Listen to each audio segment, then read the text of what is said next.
Hello guys, it's Uzumaki What If, and welcome back to a new series called Naruto, The Alternate Life. So without any further ado, let's start.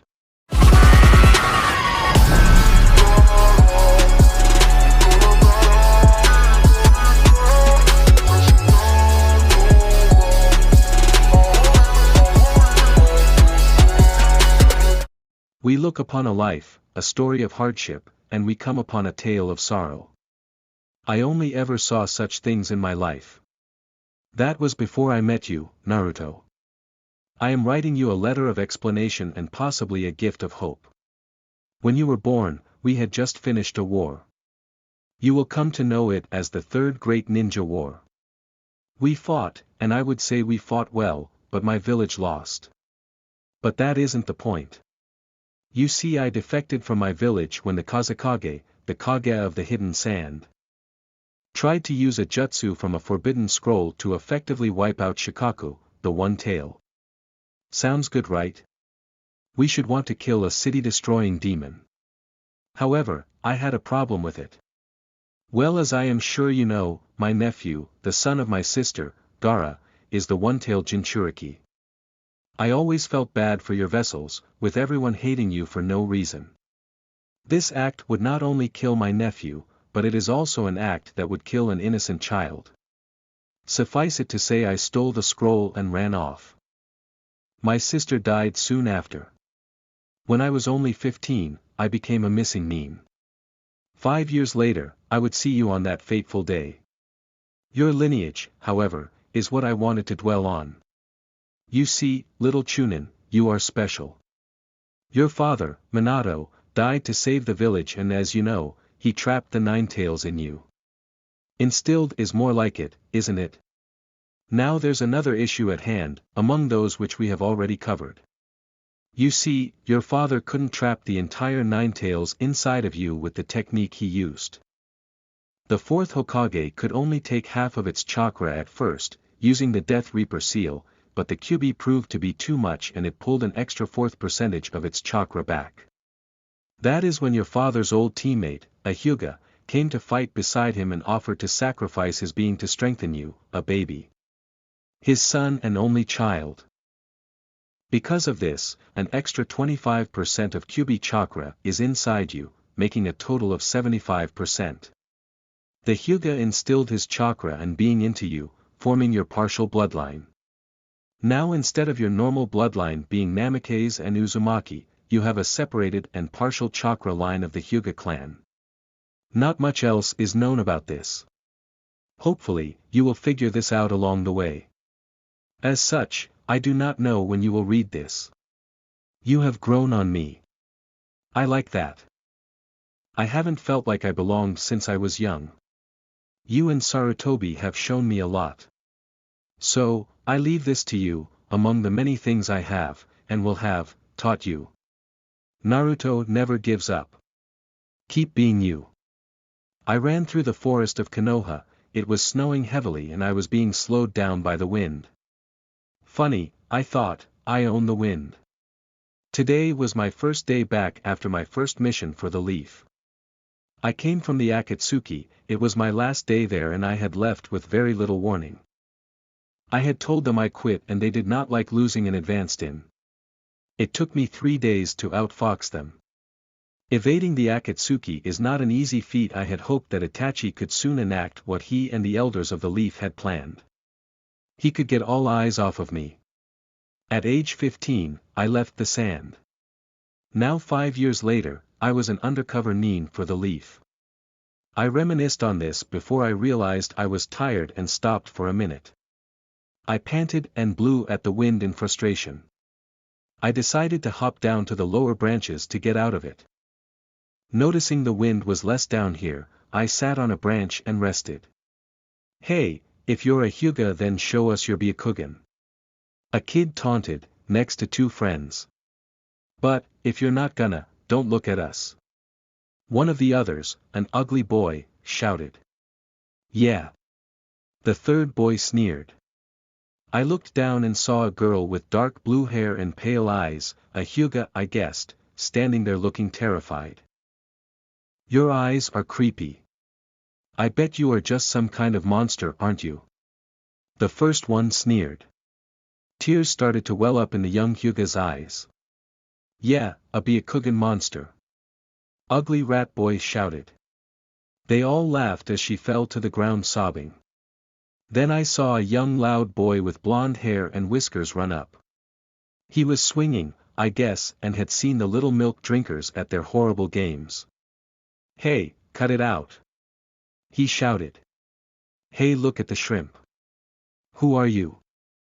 They asked. I'm Naruto Uzumaki and I'm the future Hokage. He exclaimed with much passion. I smirked seeing this kid and waited to see what he did. Oh, the future Hokage, huh? Come on, what are you, stupid? Ugly, 1 and 2 said. I'll show you. He shouted. Clone Jutsu. 2 tiny clones popped out and I almost laughed out loud. They couldn't contain their laughter when one of the tiny blondies challenged them. It was cute. Naruto looked up at them and was immediately punched in the face. He went down and I narrowed my eyes. For the next few minutes, they played around with his scarf, trampling on it. When I looked to see the Hyuga gazing upon the fallen boy with admiration, no love. I grew angry. I was not any better for not interfering, but a ninja, especially the one who wanted to be Hokage, couldn't let others fight his battles. But at this point, I threw some kunai at the twats' feet. They screamed and ran off, leaving the two. Eventually, Naruto woke up. He shot up. Hey, wait. Hold on. This time I'll do a super duper jutsu. He noticed they were gone and looked sad. Are you okay? The timid Hyuga stuttered. Yeah, it's nothing. I'm used to it. He rubbed his face. Your scarf, those 3 boys, they messed it up. I'm sorry. Boys? I thought one was a girl. Nah, forget it. He got up and started to run off before she whimpered. I just wanted to say thank you. She said, looking down, clutching the scarf.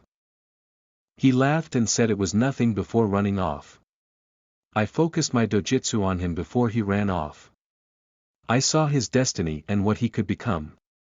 He had a weird, quite awful chakra reading. A dark aura about him. I had seen it before, but for the life of me, I could not remember it.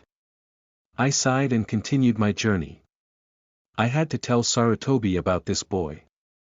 As I neared the village, I looked to my left to see the mountain that held the faces of 4 men. I rounded the corner to the Hokage's office and saw him on the balcony. The mansion was still being painted from beige to red. He saw me and nodded. I landed in front of him. I could feel the umbu nearby. He held out his hand and I pulled out a scroll and nodded. It was the information he needed, but that couldn't be spoken out loud. I looked him in the eyes and realized that this one man held my trust. He was the first to help me, and honestly, he was my father's friend. I had heard a lot about him from my father.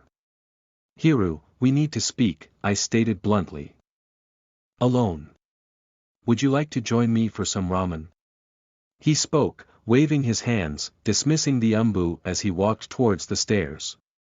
What is with you and ramen, old man? A youngster brought to light its deliciousness. He stated. In the forest, somewhere, the tiny blonde boy sneezed. Yeah, okay Hiru-sensei.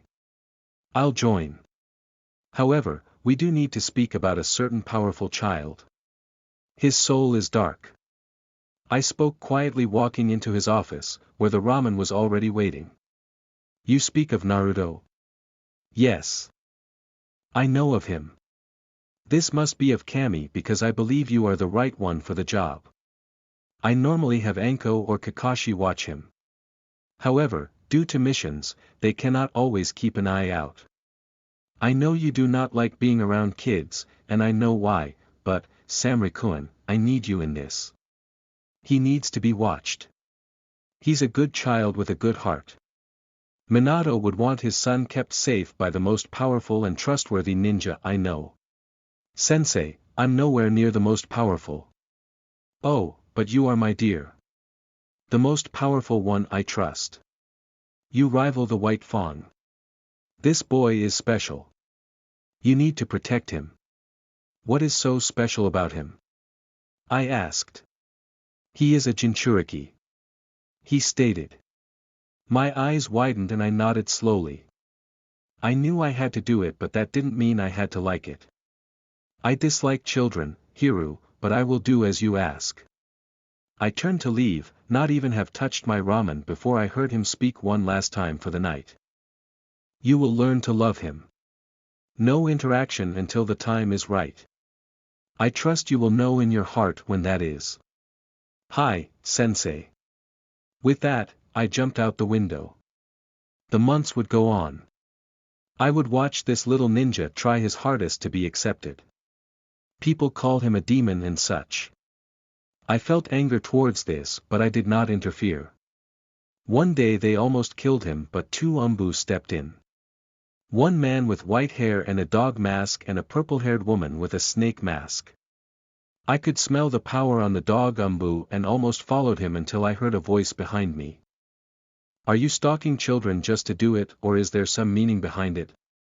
I recognized the voice. Respect your superiors, Enko. You are only a few ranks above me and not even from this village, so don't even. You chose the next Akatsuki spy, I heard. Any word of who it may be? She smiled jokingly. Classified Enko. Speaking of which, why are you following the boy? I turned to her and rolled my eyes at her when I saw she had a whole bag of dangos. One day the world would be at peace and she would get fat. I just knew it. As she chewed, she eyed me up and down. I rolled my eyes, not wanting to deal with her playfulness right now. He is like me. I worry about him. I am glad some umbu were here. I'd have killed them. She said quietly with a hint of anger in her voice.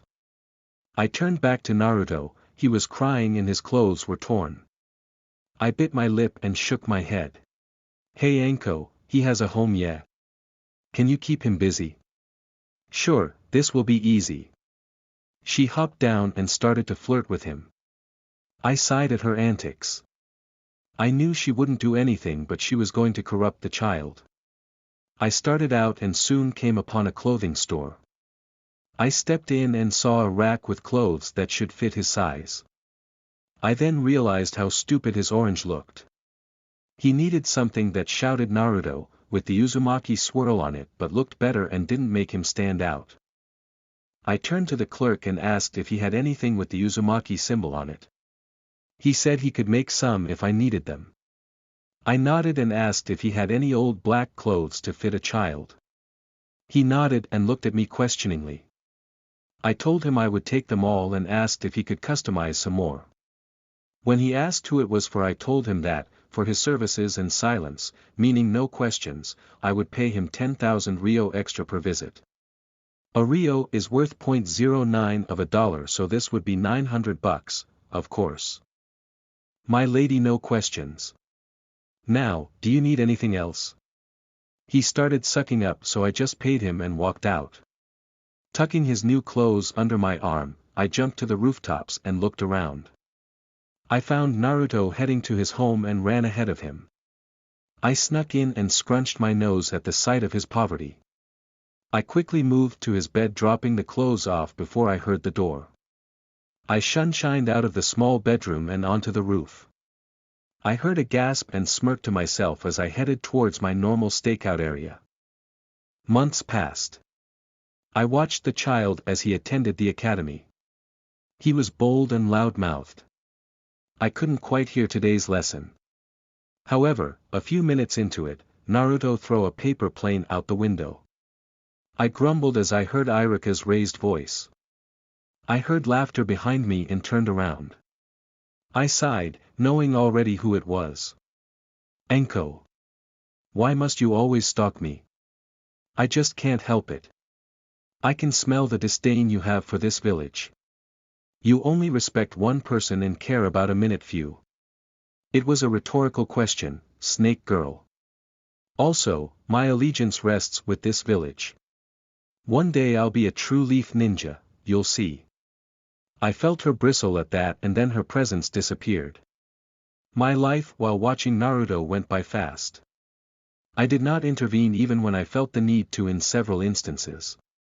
Though, if I am to be completely honest with myself, I could not even think of speaking to him. I did not want this job. The Hokage knew I did not like children. Not after what I experienced in my own village. I held my tongue and did my duty to the only man I trusted. In my opinion, he is the only leader worth the Kage title. Hiru Sensei and I were close. Sometimes he would even call me by my first name alone, without the kun. He was fun to be around and even more, fun to follow. I would follow the man to the grave if I had to. He had not given me many orders, most were requests. I accepted every one of them, of course. Roughly 5 years have passed in a blur of his rebelliousness and stubbornness. I was 25 now. Naruto was 12. Naruto had gone through the academy but was not doing so well. It was his 3rd time. Naruto had failed, again. I was surprised that he couldn't even do a clone. I was upset for the kid who was now about age 12 soon to be 13. I shook my head and took off towards his home. That's when the true beginning of Naruto's story tripped and fell into place. When I hadn't noticed that Naruto had returned, I cursed and ran back. I soon came upon him on a swing, crying. I growled. He was a ninja. He needed to act like one. I watched and waited. He stood up and walked off. I followed quietly until he came upon a white-haired teacher. It was Mizuki. I couldn't hear what they were saying, but I did see that it was serious. I never trusted Mizuki, and so when they parted, I followed Naruto. I would have anyways, I guess. We came up to the Hokage's mansion and I witnessed him break in. I gasped and ran inside only to find Hiru Sensei getting up with a bloody nose. Sensei, what happened? I yelled. Follow him. This isn't like him. Something is up. He spoke out of breath while dabbing his bloody nose with his shirt sleeve. I nodded and took off. Very soon I came upon Iruka and Naruto speaking. Naruto, where did you get that scroll? Iruka asked him sternly with a hint of urgency. Oh, this? Mizuki-sensei told me about it and this place. He said if I show you this skill, I'll pass. He said excitedly. Iruka heard the kunai sound at the same time that I did and pushed Naruto out of the way. I pulled out my fans. I dual-wielded fans with blades. Known as Tessenjutsu, I combined such with ninjutsu. And that was my basic ability. I readied myself, waiting. Mizuki came out of the trees and Iruka ordered Naruto to not hand over the scroll. I saw it and recognized it as a forbidden scroll. Much like the one I stole. I truly hoped Mizuki wouldn't get it. I was ordered to not interfere with anything unless it was life-threatening, which meant that Iruka had to handle it. I had opened my forbidden scroll. And learned the techniques. I only knew of one other person that learned from it since it was created by the second Kazekage. My first sensei, Pakura. She was amazing and was the only person who accepted my love of my comrade, and teammate, Maki. I turned my focus back to them as I heard Iruka yell. Mizuki was telling Naruto what he was. I was getting ticked now. I started hand seals to help contain the Ninetales. I hadn't done this in a while, but I felt the need to. I also hoped it worked on Naruto. I had basics for Garudown, but Sarutobi had to show me a seal for this Jinchuriki. I saw Mizuki throw his somewhat oversized throwing star at Naruto. The boy was firing up and I could see the seal on his stomach breaking. Just as Iruka was running in front of the weapon, I shouted out my attack and moved fast. Kusekuchi. Swift release. UPS my speed. Bukigura Fuin. Iron Spear. I summoned a spear and used the swift release to throw it. It sped up until it was right in the middle of the throwing star, stopping it and slamming it into the ground. Iruka looked surprised but then turned his attention to Naruto. I turned my attention to the pathetic waste of space. I heard more kunais shooting towards the two nin and I jumped down from the trees and sped over to their spot before yelling out Furo Seigyo. I swung both of my fans, spinning and doing a swift dance, throwing the kunai back at Mizuki. He dodged it and disappeared. Naruto just ran off. To protect him. I will handle this. Iruka said to me, making me turn. I nodded, not speaking a word, and jumped back into the trees. I was sure I would get a mouthful for letting Naruto out of my sight in the first place to steal the scroll. I ran towards the boy looking for him. When I finally found him, he was sitting behind a tree, hiding. I landed in front of him and for the first time, he saw me. I won't give you the scroll. He shouted firmly with a hint of fear as his grip tightened around the scroll. I wouldn't ask you to. I was told to protect you. I started about to sit down but then Iruka and Mizuki showed up. Naruto was shaking and looked at both of them. I'm a monster. He whispered. I shook my head but he glared with more hurt and anger in his eyes than I had seen in a person for years. There's no way the demon wouldn't use the power of that scroll. Mizuki sneered. Yeah, the demon fox would do that, Iruka grunted. Naruto looked down. His own sensei had just stated such a bleak outlook on him. I held my breath. But, Naruto is different. He is, I've acknowledged him as one of my most excellent students. He may not be the smartest, and he may be clumsy, but he isn't the demon, he is a hidden leaf ninja. Naruto was crying at this point. Iruka was beaten up, so I assumed they had fought before they showed up. I did not know this, but my showing up and interfering changed the course of Naruto's life. I saw Mizuki pull out another kunai. Iruka didn't move. I was getting tired of this and when he ran to stab him, I flicked my fan so it blew the weapon away. I was just starting to walk up to attack him when Naruto came out of nowhere and jumped him. Don't touch Iruka-sensei. I'll kill you. Ha, I will kill someone like you 1,000 times over. Mizuki yelled. Try it, trash. I'll return the pain 1,000 times over. He moved his hands into a cross sign. I gasped as I knew what he was going to do. Was he going to pull it off? Mizuki yelled for him to do it and Naruto smirked. Let me tell you. As a jounin, believe what I say, please. There were 1,000 shadow clones. Kage Bunshin no Jutsu. Mizuki looked scared and I walked to Iruka as Naruto easily finished him off. Iruka asked him to come over and as the young boy walked over, Iruka asked him to close his eyes. He did and I and his sensei's eyes met for a moment as he pulled out a headband.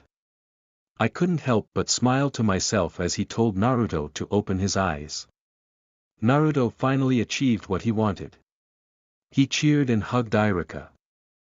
A few days went by after this when I woke up. I was on the roof of Naruto's building when he found me. I looked at him annoyed. How did you find me, Naruto? I come up here sometimes. You were the lady that saved me and Iruka-sensei. I was, yes. You are the Nine-Tails Jinchuriki. What's that? At that moment a raven came to me to give me a message. It was from the Hokage requesting my presence. I told Naruto I had to go. He smiled and bowed. I looked at his clothes and tilted my head. He did not use the clothes I bought him. His shirt was the t-shirt that I had given him but underneath was mesh. He had his leaf headband on his arm. Down his wrist, he had blue bands that swirled around his arm and up to his elbows. On his waist, he had what looked like a partial cape but it was torn. He had the black pants I gave him on except they were cut at the knees and he had leg warmers on, the blue of course. Naruto, where did you get all of that? I asked. I don't know where I got the bottoms and the top. But Irika gave me this other stuff as a graduation present. He grinned and I smiled. I turned to leave. Hey, lady. I didn't catch your name. Samri. Samri the Sandakan. I said before taking off. When I arrived at the Hokage's mansion, I did not see the Hokage himself. As it turned out, I was not called in by him, but by a man with a ponytail. He stood there dressed in what looked to be a tan vest, except it had what appeared to be fur at the top. He was wearing his Jonin vest underneath with mesh under that. He had normal black pants underneath that. He also had scars, that looked like claw marks across his face. He smelled of sage and jasmine. When he spoke, it was full of wisdom and I immediately felt stupid, which is hard for me. The third will be back soon. We know you saved Naruto. Thank you, Samri. Who are you? I asked, annoyed. Shikaku Nara. My son is in the same year as your student. He smiled, reading through some paperwork. What student? I was interrupted. Naruto is your student, of course. I need you to train him up because his life is about to be in a slew of missions, with dangers far more imminent than this village. Sarutobi showed up behind me. I almost jumped a few feet. I definitely sweat dropped. He stood behind me in full Hokage gear. However, I noticed he was bleeding a bit on his hand. When he saw me staring and tearing up, he walked up and caressed my cheek. Don't worry. I do missions still, my dear. Sensei, you need to be careful. I am fine. Though, if you are worried, you could lessen my worry and jobs by taking on Naruto. I nodded slowly. He was the one man I would never argue with. He walked over to his seat and sat down. I watched him and when he nodded to Nara, I smiled. Nara walked out and I sat down. I giggled as he wordlessly pulled out ramen. We would eat in a silence that spoke volumes. Meanwhile, the boy from earlier looked at a random boy in front of him. The boy asked him what he was doing there. Only students that passed were supposed to be there. He was dead last, right? Well, Naruto pointed to his armband and grinned. Then a commotion signaled the two beauty queens of the generation.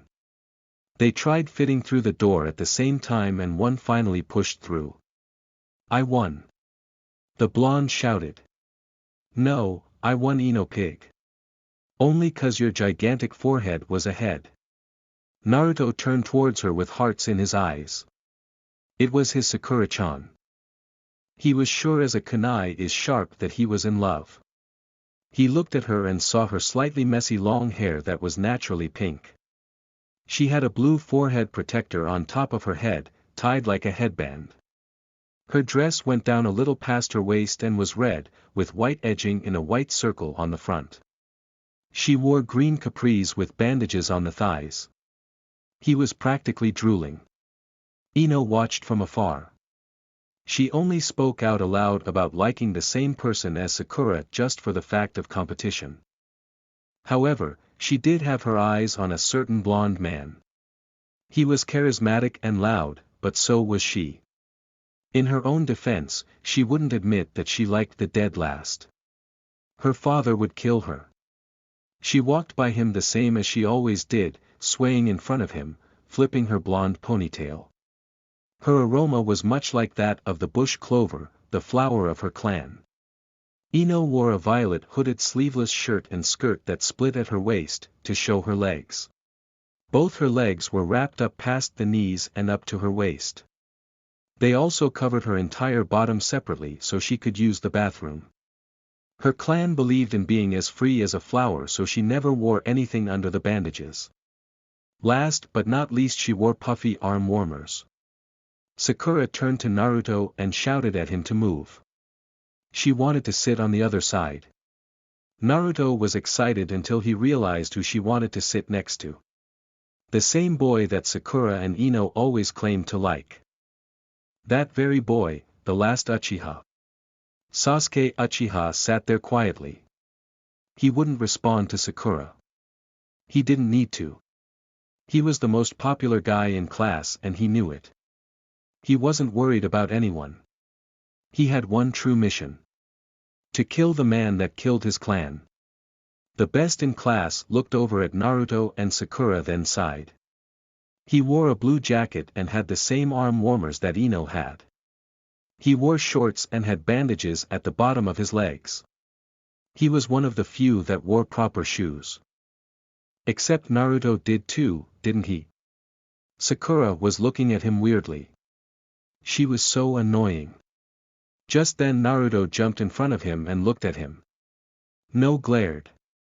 Kick his ass Sasuke. Someone else yelled and turned, accidentally pushing Naruto into Sasuke, connecting their lips. The room was very silent for a minute, all eyes on them before both boys reared back and gagged. They glared at each other and threatened one another before Sakura stepped in. Naruto could sense the killing intent and turned around to face Sakura. She was cracking her knuckles and he did not get much out before she hit him hard. Iruka came in looking at the students and shaking his head. He pulled out a paper and smiled as he read the list. He then turned to the children and spoke up. Back at the mansion, at the top.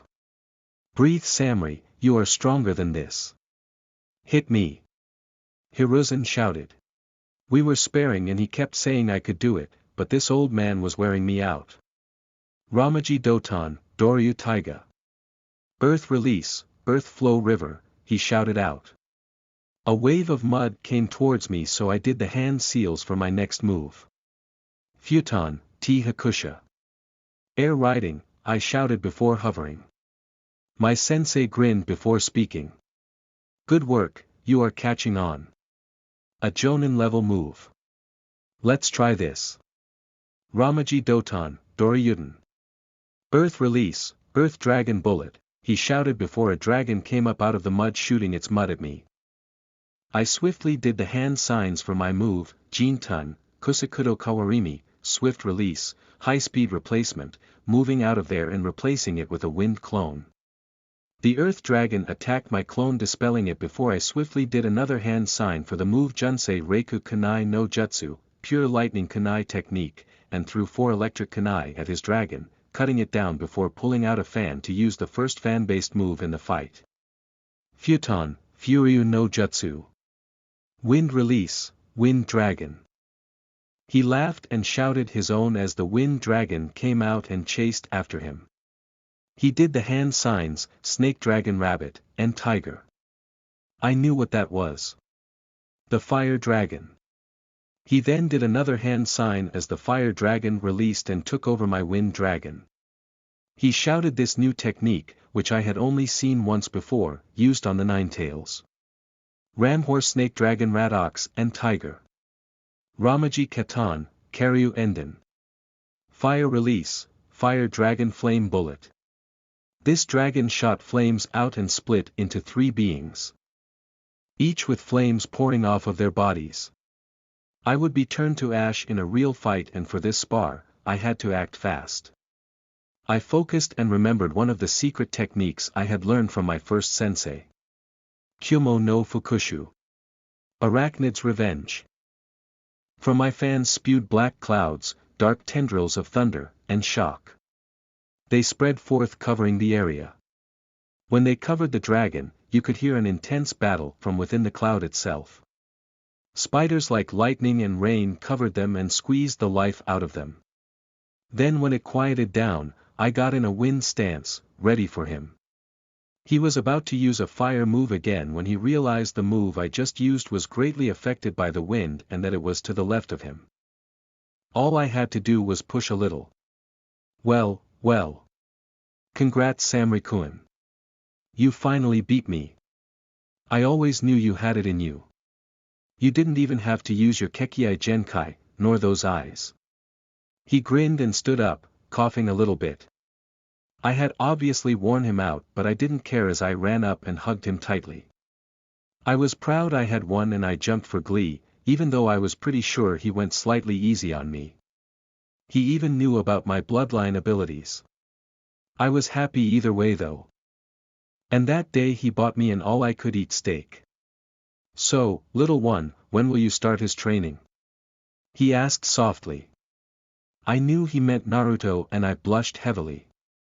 So, he had challenged me this one last time to make sure I could handle the Nine Tails. I wondered about one of his moves. I sat and looked at my plate for a while. I had not really thought about it, nor did I feel I was the right person to train him. "Well, sensei, he has Kakashi Hatake, the White Fang's son. I think he is sufficient enough. Don't you? I mean, he is one of the best jonins this village has. Also, the kid needs someone who was taught by his father. Maybe someone to teach him the Rasengan." I looked up at him and he just stared at me. I groaned and smirked. "Fine, Tusan." I giggled using words I had never used before. He turned to beet red when I called him father. Normally I am quiet, observant, and an all-around closed-off person. But, around the Hokage, I was just me. I continued. "I will train him if he can become a proper genin. I am sure that Kakashi will fail them as he did last year's students. If he doesn't though, yes, if he doesn't, I will train the Uzumaki child." I looked down at my plate and smiled. I felt his hand on my head and then it ruffled my hair. "Hey, don't do that," I said before he shined out. I growled and looked at the table to find the payment for the meal. I giggled and finished before leaving. I noticed the time, so I ran to watch the new genin's trail by Kakashi. With Naruto. "Ugh, where is he? We have been here for hours." Naruto groaned. He was told not to eat beforehand and he was getting mad. "Naruto, calm down. You are so annoying." Sakura threw a pebble at him. Then Kakashi walked up and they all shouted, "You're late." He paid them no mind, pressing a timer and holding up 2 bells. "Here are 2 bells. The task is to take these from me before the time is up. Those that do not have a bell by noon will not eat lunch. I'll not only tie you to a stump, but I will eat lunch in front of you too. You only have to get 1 bell. There are only 2 bells, again obvious. The person who doesn't take the bell fails, meaning at least one of you will be going back to the academy." I had joined and was hiding in a tree. I watched as Naruto shot forward with a kunai like a lunatic. The other 2 shot forward and tried to attack, but he used my aforementioned swift technique to show up behind Naruto with the kunai against his throat. I didn't even see him. I smirked at this. He wasn't called a prodigy for no reason. I watched as they all flew away from each other. All but the jonin, slow to my eyes. "The most important thing for a shinobi is to be able to hide," he stated. I swear he was looking right at me, but I wasn't even trying that hard to hide. Naruto yelled at him to come to fight him. I looked to my left and saw Sasuke and to my right was Sakura. Why wasn't the Uzumaki child hidden? Off to a horrible start. I have watched Kakashi for a few years and one thing I knew was to not hit him head-on. Naruto then insulted his hair. Kakashi put his hand in his pouch, making Naruto stop for a second. "Shinobi fighting lesson number 1, Taijutsu. I'll teach you about it," he said slowly. Naruto was stopped, thinking probably the same thing I was. Why was he grabbing for a weapon if he was going to use hand-to-hand? Then he pulled out a book and I almost laughed. I looked back down and snickered even more at the Uzumaki kid's face. It was priceless. His shock was plastered all over his face. "Well, hurry up and attack me," Kakashi said calmly. "But, hey. What's up with the book?" a shaky Naruto demanded.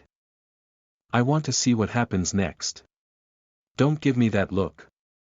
I can handle you guys easily. Keep doing what you were doing." Naruto's anger grew as he ran at him. A punch was blocked. A kick, ducked. A stab, dodged. Then Kakashi was behind him on the balls of his feet. He had the tiger seal, ready and waiting. I gasped. He wouldn't use that on a student, would he? Sakura yelled for Naruto to run before he got killed. I grabbed my fans ready to hit Kakashi. Too late. Hidden Leaf Ancient Jutsu Supreme Technique. 10,000 years of pain. With that, his hand shot forward and poked him in the ass, firing Naruto a couple of 100 feet away. I did fall out of the tree where I was from laughing so hard. I started crying, tears falling onto the sand. When I looked back up, I could see Naruto getting out of the water, drenched. His shirt was torn and the sash he had around his waist was gone. Kakashi muttered something about him not becoming Hokage if he was that weak, and I winced. That was a low blow, he was only a genin. Then a shit ton of Narutos jumped out of the water. I smiled as I saw my future pupil using the same technique he had already used on Mizuki. I wanted to see how this paid off. Naruto had grabbed Kakashi by the body and legs and was about to punch him when all of a sudden, another Naruto was in his place. I growled at myself for not seeing that coming. I was Jonin level for Kami's sake. My own eyes would have seen that had I not been lazy. Naruto looked surprised and started to sweat. Then the idiot started to fight himself. I sweat dropped and picked up my dropped fan, placing it back on my back. I jumped back up in the tree and took out my book. Naruto was going to lose and I was going to have to wait another year to fulfill the Hokage's stupid order. The idiot did not pay attention in the academy. The substitution was simple. I looked above Naruto and saw Kakashi reading. I glared and he looked over at me and waved while smiling. Yep, it was official, he was mad in the head. I heard movement and looked to see Sasuke looking around. Bad move, kid, I thought. Then Naruto made a run for something. A bell. Oh no. Naruto, please don't grab it. Idiot. He grabbed it and was pulled up into a tree, upside down by ropes. I had to train this kid. Kakashi hopped down. Think before using a jutsu, it could be used against you. Also, don't fall for traps, idiot.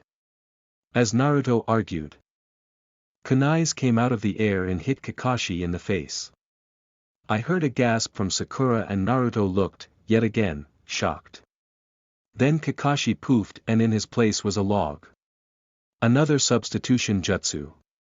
Naruto cut himself down as I saw Kakashi show up next to Sakura. Leaves began to swirl and she looked dazed. He was using a genjutsu. She started to scream and I felt he had gone too far. A genjutsu. She'd fall for that. But, I'm not her. Say that after you get a bell, Sasuke, Kakashi stated. Sasuke ran at him yelling that he was part of the most powerful clan. The next few minutes were nothing more than weapon attacks. Kakashi kept dodging. I looked over to where Naruto was, and he was just walking up to the food. I shook my head and looked back over to see a ball of flame headed for Kakashi. I gasped. A genin shouldn't have the chakra levels for that move. I looked around to see if Kakashi was okay before I heard an intake of breath. I looked down to see Sasuke on the ground and I knew he had lost. They all had. I looked, yet again back at Naruto, just in time to see him being caught by Kakashi, trying to eat the food. I leaned back and closed my eyes. I felt my eyes grow weary, I hadn't slept well and this entire fight had worn my brain down. It didn't take long for the landing steps to be heard and the voice taking me out of my peace. You watched us. Why? Kakashi asked me. I breathed in and let it out slowly. Not that it is any of your business. But I am supposed to train Naruto. I am regretting not fighting the Hokage harder on this decision.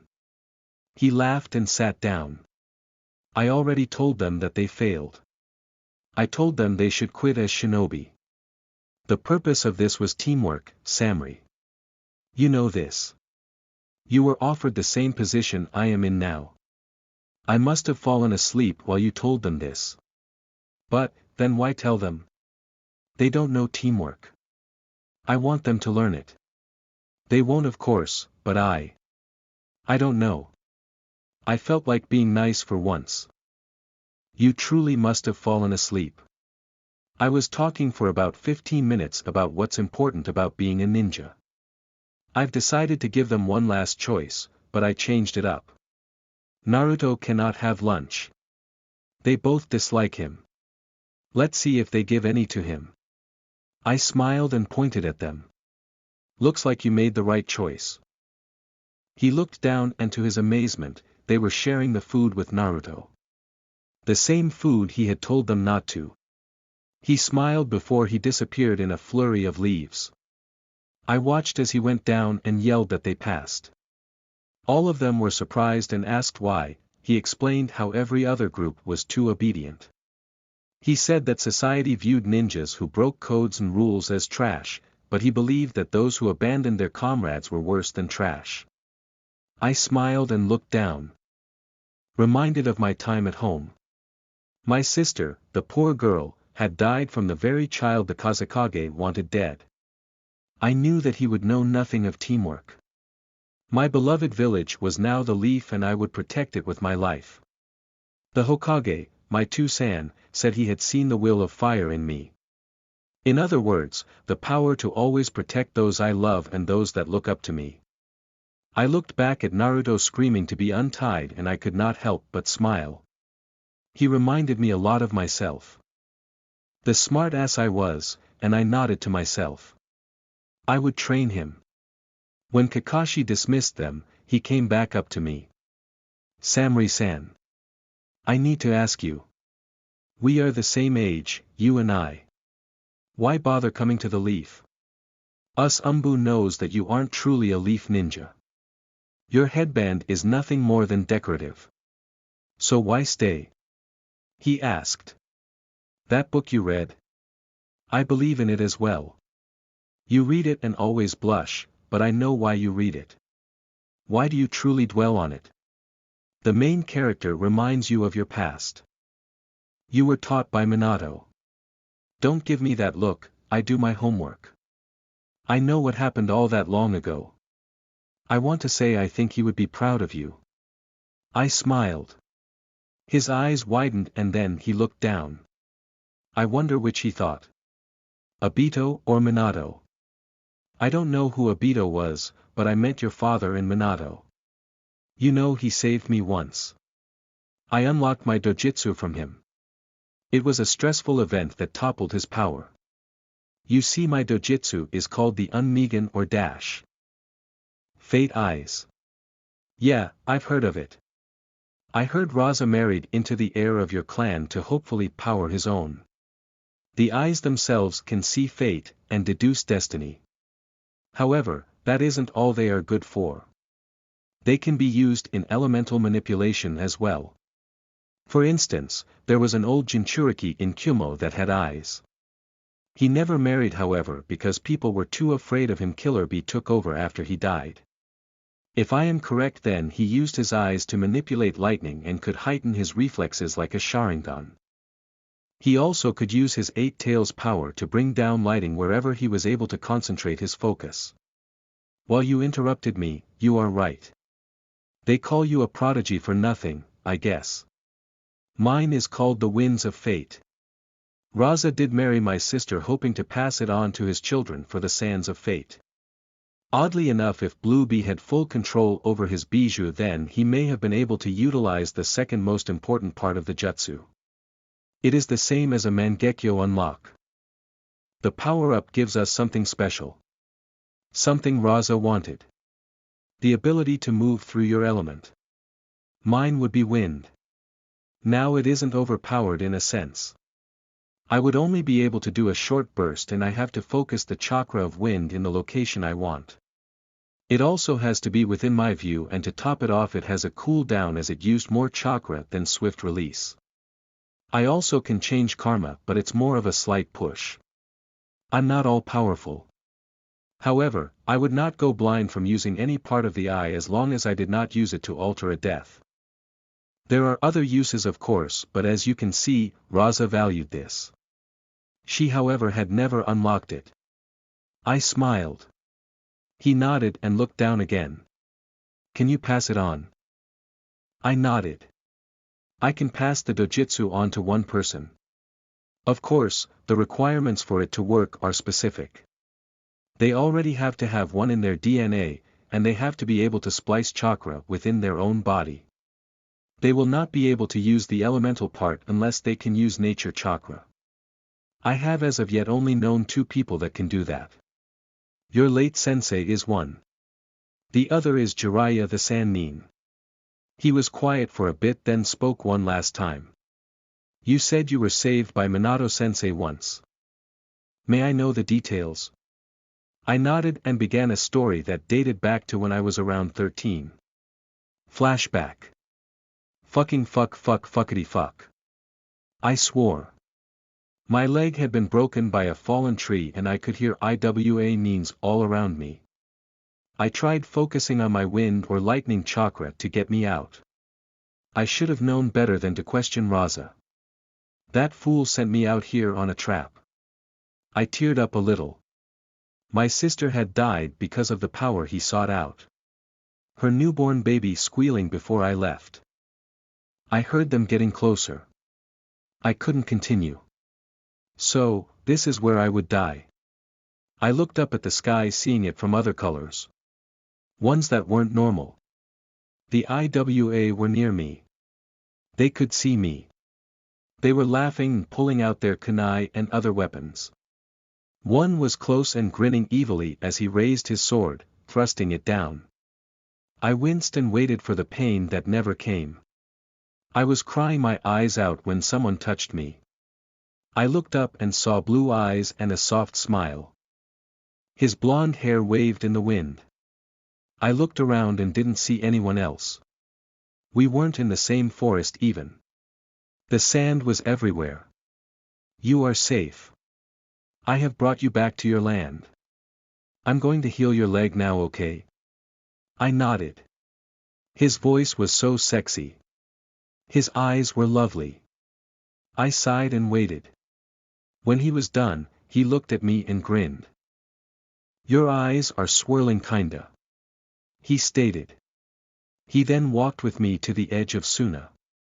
I found out he was the Hokage and a clone. A clone saved me. Flashback end. That was right before the Ninetales attack. You may have been the last foreigner to see him alive. Kakashi sighed. Now she is teaching your son, sensei. As am I, please be proud of me.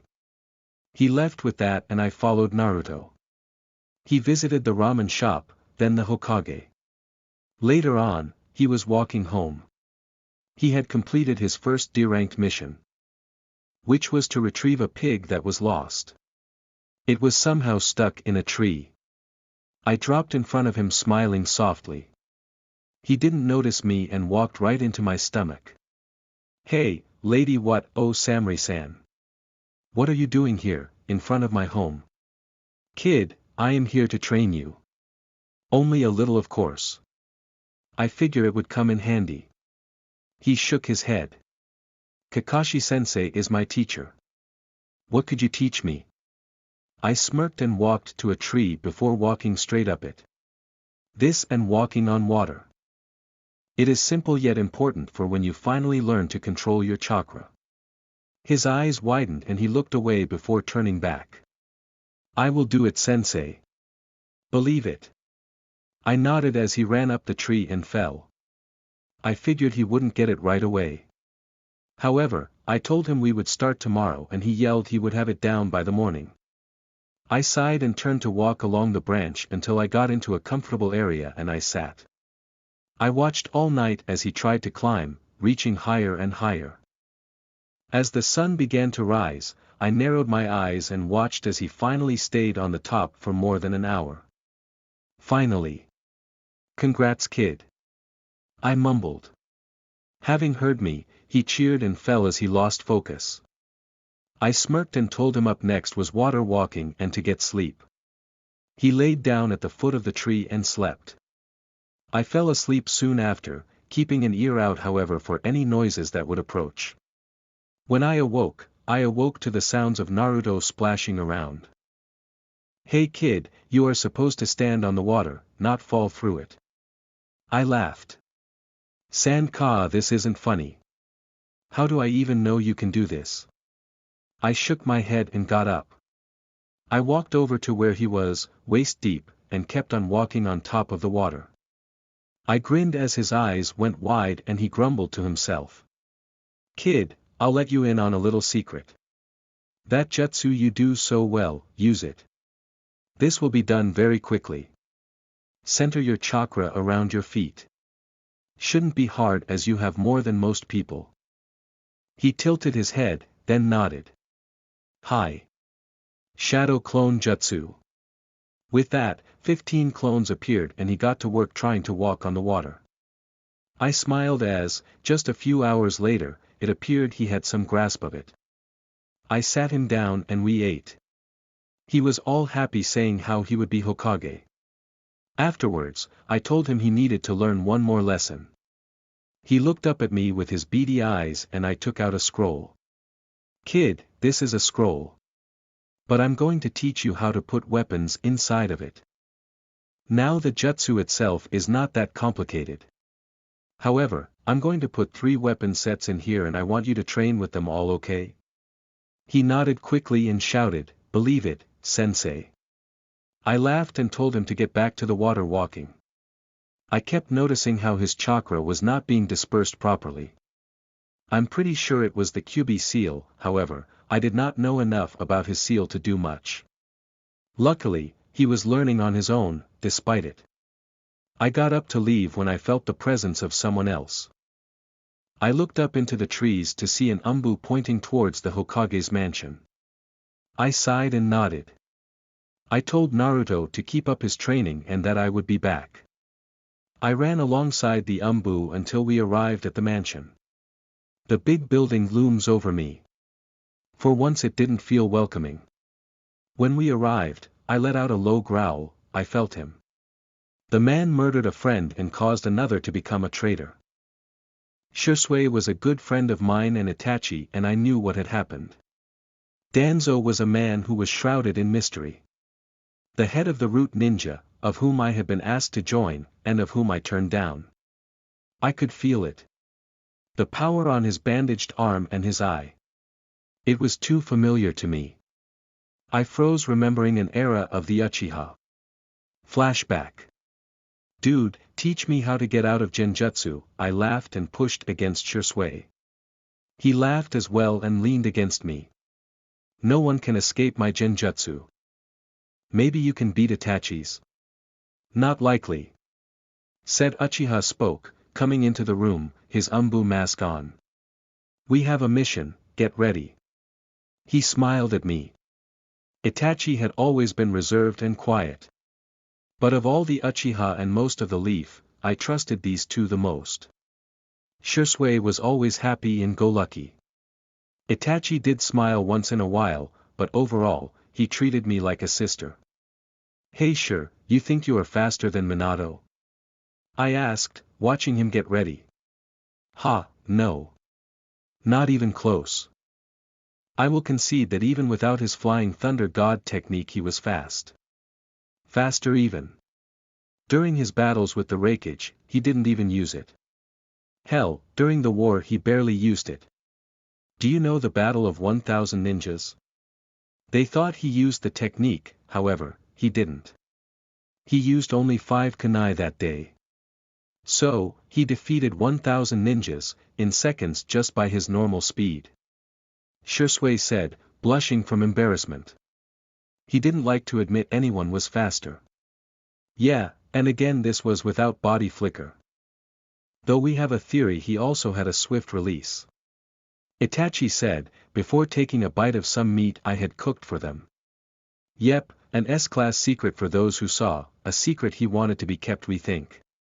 When he showed up for the Kyuubi attack we all saw him on the Hokage monument. He was about to attack and we saw the rise of chakra, a mixture of wind and lightning. Like yours. But he never used it. It was then he had to teleport the tailed beast bomb away.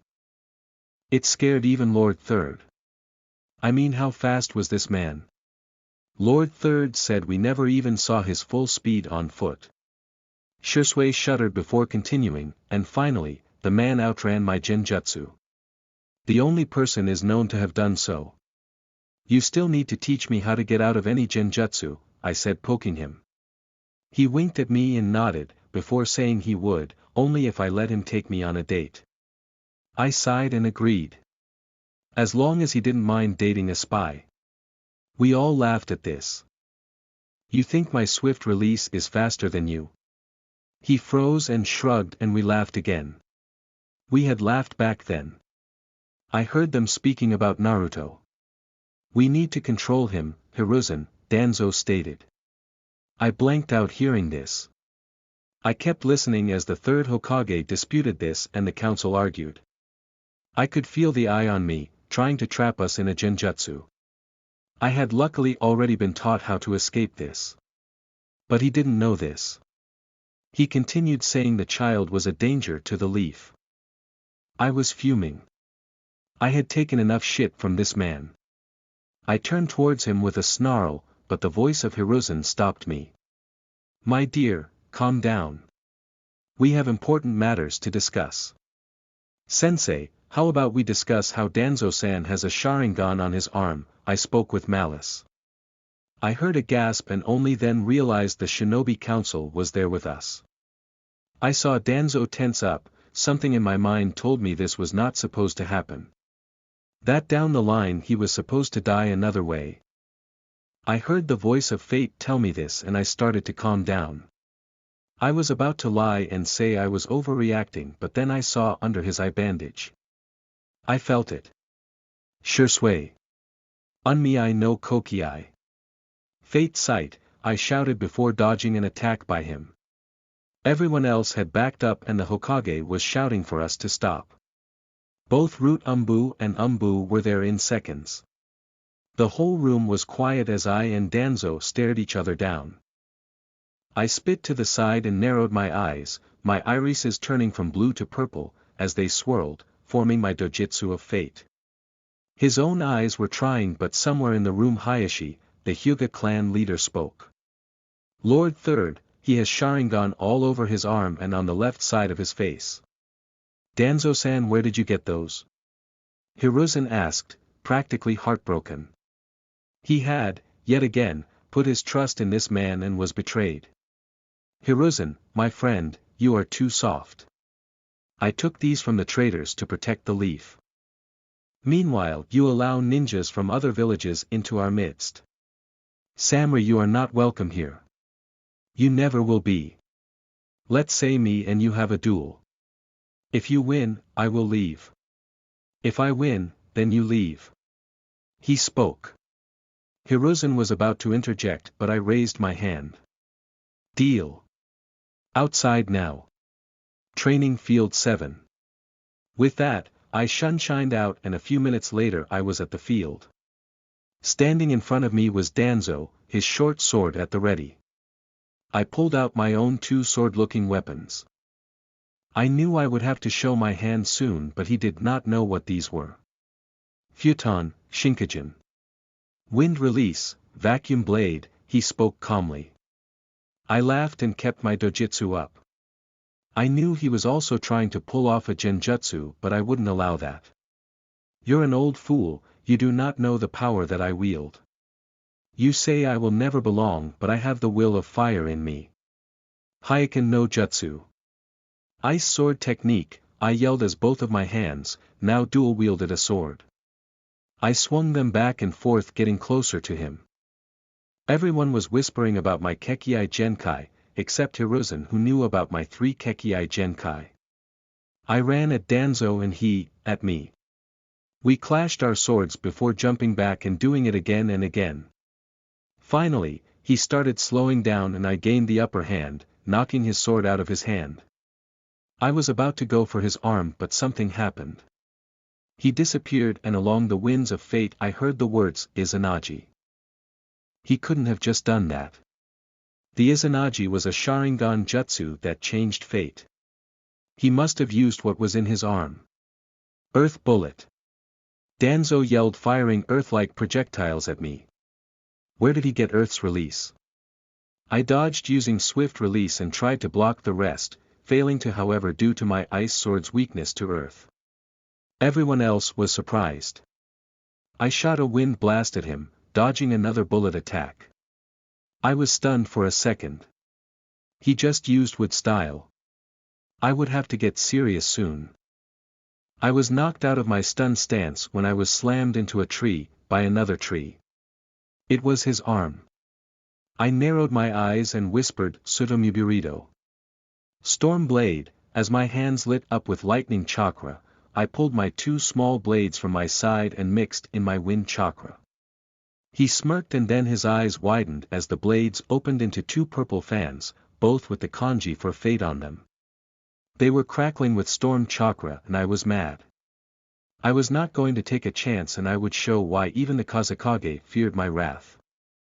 He pulled back his tree arm and was about to use another jutsu when I used Jintan, Mei no Kaze, swift release, triple wind, which separated me into three different illusions. All three were truly me, but I was moving so fast he could not focus on them. Even with Sharingans, he could not see me as I sped towards him. Finally, I shouted, Rantun, Senburito sure. Storm release, thousand blades death. At which point I showed up about 10 feet in front of him and swung both my fans, firing off a gust of wind before lightning flowed from them. The lightning spread like waves and arched, becoming 1,000 different blades and converging into one spot, his arm. As it cut the arm off, I saw the Izanagi try to happen again, and the blades kept coming, never letting up. I finally showed up in front of him, the last of his power going out, and his arm falling off, before shoving my hand against his face.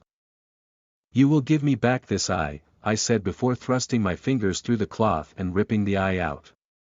Everyone stood quiet as I backed up and turned around.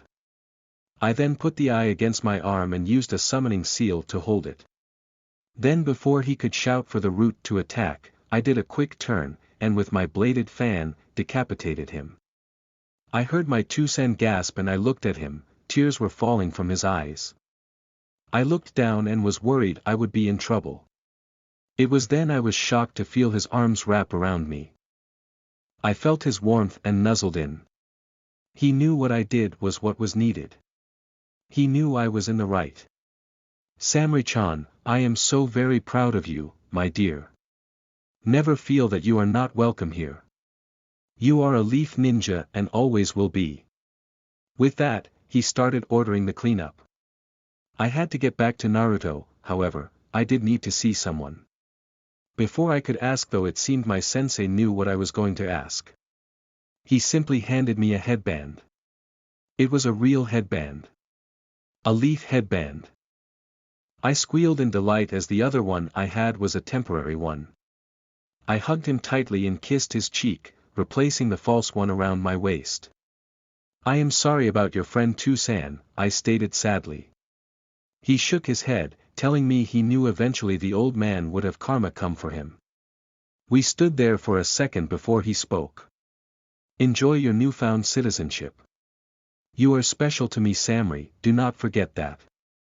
I nodded and took off to finish something that should have been done a long time ago. I arrived just inside the border to the grass village, a meeting place for me and him. I felt his presence and saw the red clouds before I could speak. He was behind me and scanning the woods, the way I came from. Do you not trust me, Itachi? I spoke quietly. I do not trust those that do not trust you. Why are we meeting? His red eyes centered on me. I have something that belongs to an Uchiha. I undid the seal in my arm, bringing the eye out, still dripping with the blood of the fallen elder. Itachi's eyes widened and then watered. You killed Danzo. You have grown stronger. Shisui would be proud. He underestimated me. Itachi, your eyes are cloudy, are you okay? I asked worried, my hand reaching to touch his face. He backed off and turned his face away. We didn't speak before he held out his hand. I placed the eye into his palm and watched as he closed it. In seconds the eye was gone, to where I did not know. "How is Sasuke?" he asked, still not looking at me. "Hateful, arrogant. Like you seem to want. I still don't believe this is right, Itachi. You are a genius, can't you see this is wrong? Do as I ask. Please, for our friendship." He finally looked back at me. I nodded and sighed. With that he was gone, leaves in his place. I headed back to the blonde ward of mine. When I arrived back, I saw him sleeping and my forehead got a tick mark. "Naruto. Wake the fuck up." He shot up and scrambled around looking for a fight. If I wasn't mad, I would have laughed. I hit him on the head with my fan. "Baka, why are you sleeping?" "Ow, Sensei-san, I finished the water walking. I even practiced my aim with shurikens." He held his head. I sighed and nodded before leaning against a tree. I didn't realize how much chakra I used in that last attack. With a grunt, I looked at the little blonde boy and spoke. "Do you know how to use a sealing scroll?" He shook his head. "No." "Figures, the academy seems a bit out of touch." "Well, the art of Fuinjutsu is quite a challenging one, however sealing scrolls are pretty basic, plus you are an Uzumaki so you should be able to pull it off with ease." I froze when I realized what I had done. What does me being an Uzumaki have to do with it? "I'll explain later. For now, we need to get you to make a sealing scroll and train with one weapon. One other than the normal kunai and shuriken," I said, smirking. He tilted his head and nodded before making 5 shadow clones. I grinned, happy that he was learning. He was a smart kid, he just didn't have good teachers until recently. "Now Naruto, which third weapon do you want to specialize in?" "I use fans, some use swords, others even use blunt objects and staffs," I said as he practiced. "What about a bow? Bows? Do you want to use a bow?" "I mean, I guess that would work, but it doesn't seem practical." "No sensei, I was just asking." "I will use a sword if that is okay," he said, scrunching his face up at the scrolls. He then decided to make 10 more clones and get to work on the seals again. I shook my head and got up. I told him I would be back as I walked away. I needed to find someone who could make a specific weapon. I knew just where to go. Tashumi, the father of Tenten, ran a smithy and the whole city pretty much went into their store. However, the word around Konoha was that he also knew how to mold elemental ore. When I arrived, there was a young girl, maybe 13 or 14, walking around as she cleaned the merchandise. I nodded and she looked at me with wide eyes. The young girl had tiny buns on either side of her head and I instantly knew who she was. Tenten smiled and stared at my fans hanging from my belt. "Miss, could I see one of those?" she asked in a small voice. "Tenten, leave the young lady alone." "How may I help you?" A huge bulk of a man came from the back room. I laughed and took a fan off my belt, then threw it to her. She giggled in glee and ran off with it. "You shouldn't have done that. She'll be begging me to make her something like it," he gruffed but smiled. I looked around at the weapons shop and smirked. It was clean but smelled like steel. Weapons hung from the ceiling and the walls. If I didn't know better, I'd say there were even some under the floor. I need some elemental ore crafted into a chakra weapon. A sword to be precise," I said while shifting my weight and feeling strange without my fan. His eyes grew big and he ran to close and lock the door. He grinned and motioned for me to come to the back room. In the back, some stairs lead beneath the store, so I followed him to the back until we showed up at a smelter. It was hot in the room. I started to sweat as he spoke. "I'm assuming you are Samri. I can do this for you, but don't speak of it to anyone. I can't afford any rogue ninja to know I can do this." I bet it was Lord Third that told you. I nodded. A while back Hiruzen had told me about the man in case my fans broke. Okay, well, I ain't cheap, let me tell ya. For a sword, it will cost 5 million Rio. He said. I whistled and nodded. My fans were gifts. Luckily, I had other money in the form of royalties from my technique scrolls. Something I had copied, written on. Techniques on using justice to do the average work and help out your village. I paid the man for 2 short swords and left shortly after. When I reached the outside, Tenten was talking to Naruto about my fan. He had come looking for me and saw her with my fan. Thinking she took it, he confronted her and found out I was inside the shop. Sensei. I finished. Look. He pulled out a scroll and put his hand to it, pulling out instant ramen.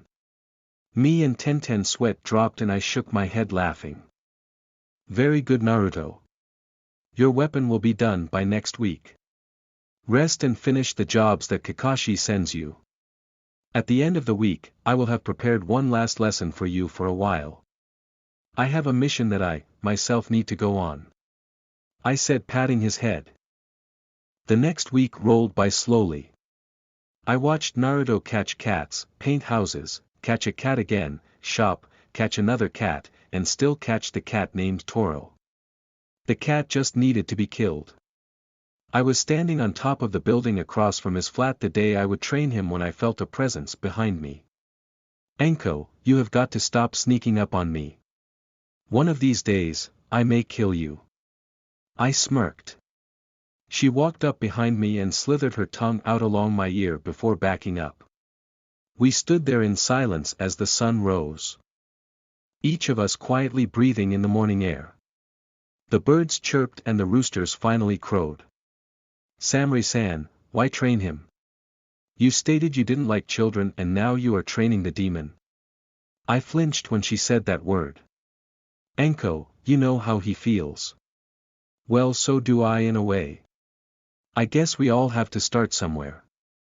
The kid may be a handful but he is no demon. He is simply the vessel, the host, I guess. He is kind-hearted beyond anyone I have seen, even with what he has been through. I stated simply. I gasped as arms wrapped around me, pulling me into a hug. I could feel her breath catch and knew what I said had meant a lot to her. I turned and patted her head before I heard the normal yelling Naruto when he woke up from an alarm. I laughed and she stepped away and went into hiding. I took a deep breath and prepared myself. Today would be the day I taught Naruto to dual-wield swords. I jumped down to his front door and waited, hearing him complain about the time. A moment later he came out wearing his new outfit. He had a grin on his face and his hands behind his back. I tilted my head and stared at him. After a moment I told him to show me what he had. Bashfully he pulled out a box with a ribbon on it. I took it and read the small card on it. Dear Sensei, I wrote this practicing the calligraphy for the scroll arts thingy.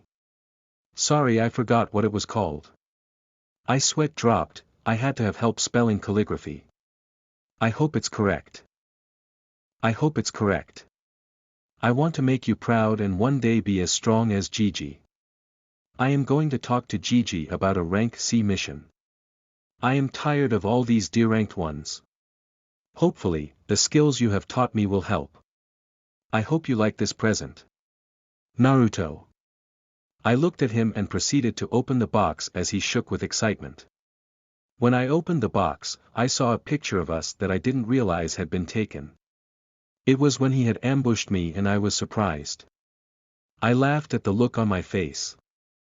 Naruto, this is amazing. Look, kid. Normally I don't like people, but you have a heart. Never take to heart what the villagers say about you. You are all right in my book. I said, smiling. I looked up to see him grinning and ruffling his hair. One day they'll see me for who I am. I will be Hokage. Believe it. Now, what am I learning today, Sensei? You are learning how to dual-wield swords. I may not be the best at kenjutsu, but I have fought my fair share. I fought Raiga Kurasuke, one of the 7 swordsmen of the mist, and lived to tell about it. So, I am going to teach you a bit. You already know how to make shadow clones to learn. I have to ask until further notice you keep this training a secret. Most jonin or higher know you can do this, however, what they don't know is that the Uzumaki bloodline retains knowledge easier than most people. Now for this, I am going to give you the swords, they will be cloned with your others. First, however, I need you to put on this seal. It is a gravity seal and it will help you. I have set it to double your current weight. You will be faster after a while. When you feel like you are walking normally, you may pour some chakra into it. It will not do more than 4 times what it is currently set to at that time. I said, pulling out a seal and having him lift his shirt. When I attached the seal and set it, he groaned, feeling the weight. I then pulled out the 2 swords I obtained for him. The 2 swords looked identical, each with a 27-inch blade. Both blades are razor-sharp full tang elemental ore. The handles are blue platinum cord wrapped for grip and comfort. Black heat-treated finish. They came with over-the-shoulder scabbards. I handed them to Naruto and he held them in his hands. He looked down at them and blinked a few times as he took in the design. I took out my fans but kept them closed for sword use. With that, I asked him to try for 200 clones. We would need them to learn at least the basics within a day. He nodded and did the Kage Bunshin, and with that, 200 other Narutos with swords popped up. I backed up and showed him a few motions. I took a clone and told him for the first round I needed him to spar with me. When I was done with all 200 clones, we would do it again. The third round would be him sparring against himself. Finally, after those 3 waves of clones, and rest, a newly refreshed Naruto stood in front of me. He held the twin blades in each hand and was sweating quite a bit. I, on the other hand, was leaning against a tree smirking at him. He twirled one of the blades and came at me. I twisted to dodge and came back up with my blades to clash with his. He jumped back and threw one. I dodged it before sending him to appear. I turned quickly and caught his swords before they could hit me. Very nice. Someone has been studying techniques. We will finish here. I am having to go too easy on you. Also, you look painfully tired. I said. He was fuming and started going off about how if he didn't have the seal on it wouldn't be an issue. Naruto, shut up. Your body heals quicker than most, so the weight won't hurt you, for 2 have other things to do and the sun is setting. I need to know your chakra nature. I handed some chakra paper to him and he looked at me and then at the paper. Naruto, pour chakra into it, dummy. He did so, scrunching his face up. The paper split in 2 and he gasped. I was about to grab it when one side wrinkled. I smiled softly. Like father like son. Now if only the other side had caught fire. I assumed that was because his mother and most Uzumaki had an affinity for water. Well, you are fun. Wind and lightning are secondary. If you are anything like me, you should have a swift release. We could test that out some other time. However, at this time you need to rest and get ready for your first C-ranked mission. I've talked to Hiruzen recently and I am sure, when you talk to him, he will be fine with it. Yeah. Databeo. He shouted, cheering and putting away his swords, then punching the air with a grin on his face. Later that night, after taking him out for ramen, we were walking and he spoke up. Sensei, could you tell me a bit about yourself? He asked, looking up at me with a sheepish look on his face. I thought for a bit as I looked up at the moon. It was bright and huge in the sky, a beacon in the vast starry backdrop of the night. I sighed and decided to start from the beginning with a small story. He nodded and ate a dango I had bought for him. I was a kid, brought up in the sand village. My older sister was dating the Kazekage to be.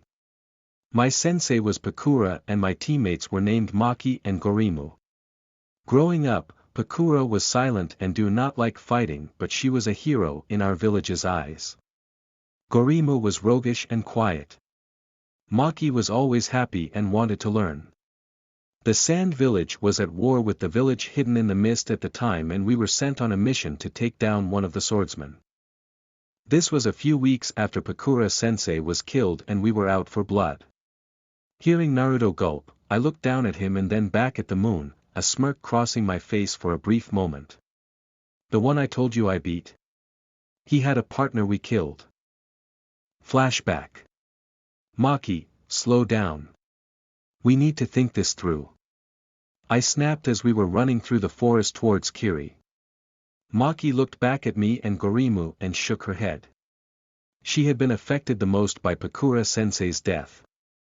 A few seconds later in a clearing, explosions started and then two ninjas landed in front of us. Raiga and Kushimaru of 7 swordsmen landed with smirks on their faces. You too, I thought you died in Konoha. Kushimaru. Gorimu spoke. We stared at each other. No one said anything. I finally responded. Then you shall die today, by the hands of Team Danmaku, Barrage. Kushimaru smirked and pulled out one of his swords, or at least that's what it looked like to me. He started to laugh maniacally as he thrust the long sword towards my chest. I dodged his sword by going behind a tree. I gasped as he came around the other side chasing me. He threw the sword towards my stomach and barely missed as I dodged his blade once again. This time I pulled out my fans before shouting my normal wind attack.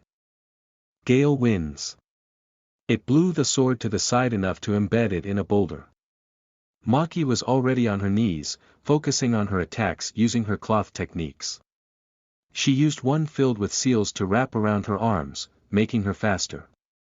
Gorimu was already drawing on his scroll, and I watched as a dragon shadow came out and into the ground, before making itself into an earth golem. Those two were busy with Raiga, so I turned my attention back to Kushimaru.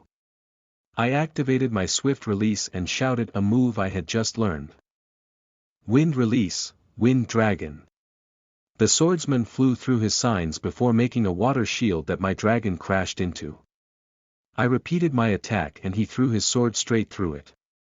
I was almost pierced until a golem, sent from Gorimu, blocked the blade causing it to slam into the ground. Kushimaru cursed and went about other jutsu, but I had other plans.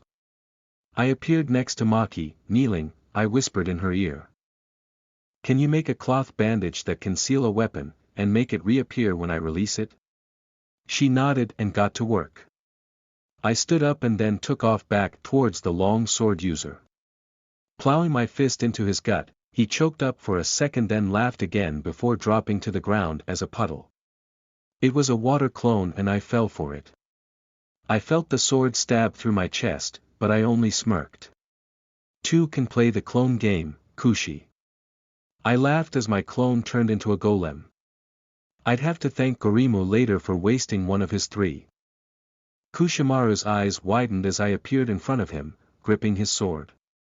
As he tried to pull away, I lifted a hand and grabbed a towel-looking object, thrown to me by Maki. I slammed it onto the sword and grinned as it disappeared into the fabric. I heard Gorimu curse as the last one of his golems was defeated as his chakra was running low. He was now having to resort to his other jutsus. Gorimu was very strong unless he was up against lightning jutsu or kenjutsu. Unfortunately, he was not prepared for this. We knew this was a possibility, however. He wanted to join us in our assassination mission. Maki had run back over towards Gorimu and was giving him a scroll with stored chakra, and a minute later his scroll produced 2 more golems. It was at this time that another Kiri team showed up, oddly enough with the Jonin we had to assassinate. Maki called for a retreat, but I shouted no.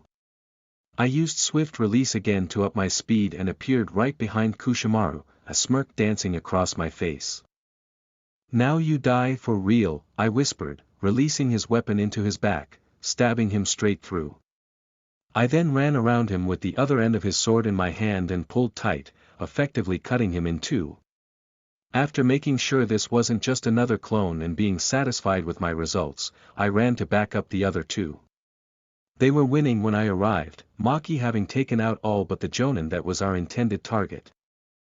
Gorimu, go help her. Let me deal with Raiga.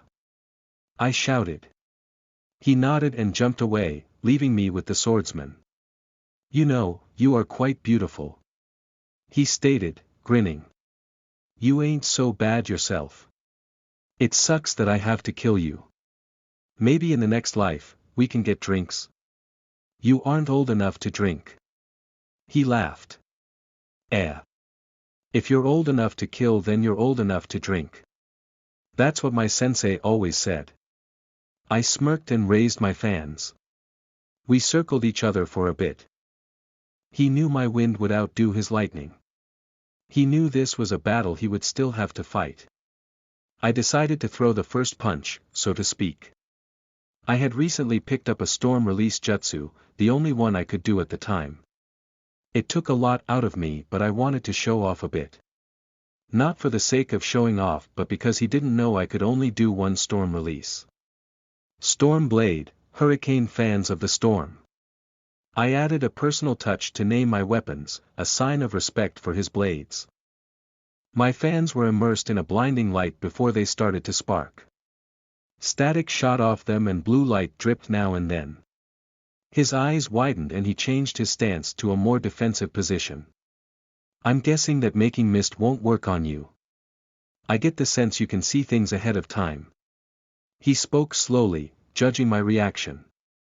How wise, I spoke quietly before launching myself at him. As expected, when he launched a lightning bolt at me, my fans were able to take it.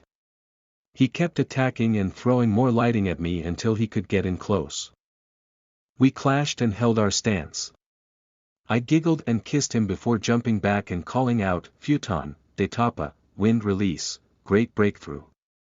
The wind pushed him back, so I yelled, Futon, Niju Tatsumaki. Wind release, double tornado, sending 2 tornadoes at him. He jumped onto a tree branch and did a spiraling water attack to send him through the tornadoes. Futon, Senpu Kyohek. Wind release, whirlwind punching wall, the first tornadoes I made came back around and slammed into him again. He went to do the water drill, but now my tornadoes were forming. The trees around us were splitting as I used the last of my safe chakra to ensnare him. I could see his clothes tearing as he screamed with lightning striking everything around us. When the wind died down, we were both panting. He stood up and smirked while pointing his swords at me. You are most definitely worthy. And while I am not beaten, I do think that we will have to take each other down. I am not as strong as my predecessor, nor do I think I am stronger than you are. What is your name, young one, and your age? He asked between heavy breathing. Samri of the Sand. I am a Chunin, age 12. I said, taking precautions and swallowing a food pill. As my chakra surged for a bit longer, I heard a cry and gasp from behind me. I wanted to turn, but I couldn't. Raiga looked around me and then back at me. He nodded and shunshined out of the clearing. I waited for a few seconds and turned around to see my other 2 teammates coming with Jonin's head in a bag. I rolled my eyes and said we needed to head back before more showed up. That was the last mission we completed as a team. After that, Maki got serious with her training, I was promoted to Special Jounin, and Gorimu became a guard for my sister. I told Naruto as we neared his home. Wow! I don't know what the swordsmen are, but that sounds awesome, sensei. He exclaimed. His face lit with excitement. I sweat dropped and smacked him on the back of his head. Baka! I just told you about them and you learned how to fight like one today, as I told you before I trained you. He rubbed the back of his head. Yeah. I'm sorry, sensei. I was paying attention to the cool swords you gave me while you were talking earlier. I sighed and rubbed my temples. Naruto, go to sleep. Don't break those swords, by the way, or I'll break you. He nodded quickly and ran inside. I turned to leave but stopped just as Naruto's door opened and the kid hugged me from behind. Thanks again, Sensei, for, believing me and all, I paused and then patted his hand, a soft smile on my face. It means a lot. He said softly, then let go. I turned to look at him. He laughed and smiled while rubbing the back of his head. I guess I'd better get to sleep. Night, Sensei. He said, then ran back into his home and closed the door. I shook my head and walked towards my home, hearing and feeling another Jonin following me. Kakashi, please don't hide from me, I spoke aloud as I stopped walking and turned my head in his direction. The white-haired Jonin walked out from the shadows. He was quiet at first while we walked a bit until we were a few houses away from my home. You truly beat 2 swordsmen? He asked with a mixture of awe and wistfulness in his voice. Lucked out on one, I think he was weakened. The other swordsman let me win. He didn't truly attack and he honestly seemed to just be playing games. I think he saw me beat the first and was testing me. I would have died if I had pushed him any further though. I am sure that you wish you could have been there. I smiled at him, knowing the answer. I do. At the time, however, I was embroiled in my strife. He spoke quietly as he closed his eyes for a moment, then looked away. His brows furrowed, then he shook his head as he looked into the tree line. You are his sensei. I am his sensei. We need to keep a close eye on this boy. He is stronger than you guys realize. I smiled at him and placed my hand on his shoulder as we reached my doorstep. I should surmise as much. Minato-sensei, I wish you were still here. He sighed and looked up at the moon, then looked back down with his eye watering but not forming a full tear. He looks so much like him. Sometimes I see Minato in him. Not just in his appearance but sometimes in his actions and words. His determination, strength and compassion. He would do his parents proud. Kakashi said, acting like he was rubbing the side of his nose while clearing the tear out of his eye as he let out a short laugh and smiled. Then help that spark grow. Believe in Naruto and what he's capable of. See past what he is and see who he is. I said, looking him in the eye with a smile. Kakashi nodded. Yeah. Good night, Kakashi. Oh, and tell Anko to stop spying on me, please. I laughed, patted his shoulder, then removed my hand and went inside. I closed the door just as someone fell out of a tree. How does she always know? Anko asked, then sighed as she stood up, dusting her clothes off. Kakashi shook his head and chuckled to himself as he turned and walked off, leaving her question unanswered. Naruto, your story starts tomorrow. I hope you are ready for this. I sighed and face planted into my pillow. Not even bothering to get undressed. I heard laughing next to me and turned. Anko was there eating my dango. Anko-chan, what are you doing here? In my house, no less. She grew quiet and looked away. I needed a friend, okay? Kurenai and Asuma are rooming together and you are a friend. I think. If I need to go I interrupted her by pulling her onto the bed. She sighed and we cuddled for the remainder of the night. I didn't ask her why she needed it or comment when I heard the sniffles. I was just there. I never really had friends, not since Maki. I was glad to have one here. That's all for What If Naruto Was Trained by a Powerful Sensei Part 1. If you like this series, don't forget to like and subscribe and press the notification bell. It helps me upload more What If videos.